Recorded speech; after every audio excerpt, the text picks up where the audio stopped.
வணக்கம் நண்பர்களே. ஓம் கணபதி நமக. பொதுவாக ஹிந்து மக்கள் அப்படிங்கிறது பார்த்தீங்கன்னா இந்த விபூதி, குங்குமம், சந்தனம் இதெல்லாம் வச்சுக்குவாங்க. சரிங்களா? இதோட தத்துவம் என்ன, ஜோதிட ரீதியாக கிரகங்களுடைய தாக்கம் எப்படி இருக்கும் அப்படிங்கிறது பார்க்கலாங்களா? இந்த விபூதி அப்படிங்கிறது சுக்கிரனுடைய காரகம்.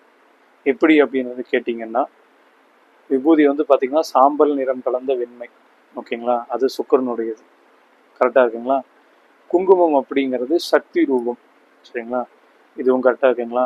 இந்த சந்தனம் அப்படிங்கிறது சரி, அந்த மஞ்சள் அப்படிங்கிறது சரி, இது ரெண்டுமே குரு பகவானுடைய காரகத்துவத்துக்குள்ள வரும். ஓகே. ஸோ சுக்கிரன், செவ்வாய், குரு இந்த 3 பேருமே கனெக்டிவிட்டியில் இருக்காங்க. ஸோ சுக்கிரன் செவ்வாய் இருக்கும்போது பிருகுமங்கல யோகம் வரும். குருவும் செவ்வாயும் வந்தப்போ குருமங்கல யோகம் வரும். ஸோ எப்போவுமே வெறும் நெத்தியாக இருக்காதீங்க, இந்த யோகங்களோட இருக்கேன்.